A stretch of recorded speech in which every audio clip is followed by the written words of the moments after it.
just purchased your Clix wipers, I'm going to show you how to put them on your side pin wiper arms. First thing we're going to do is we're going to remove the plastic covering on the windshield wiper.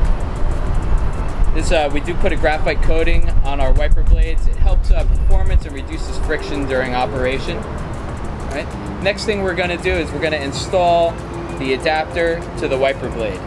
We want to make sure that the wiper is facing the correct direction. You'll see there is a spoiler on here, and with the curve, we want the curve facing down and towards the road. We will then install the adapter. In this case, we're going to put the adapter onto the wiper arm first and then put the wiper on the adapter. So in this adapter, you're going to see there's a little hole here for this to go in. I want you to flip it upside down and snap it right onto the wiper arm. All right? And we're going to turn it, we're going to lock it into place. Now it gets real simple. We're going to line up the U channel right with that center bar there and snap it into place.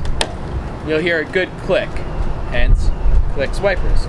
Once it's clicked into place, it's now fully installed and ready for operation.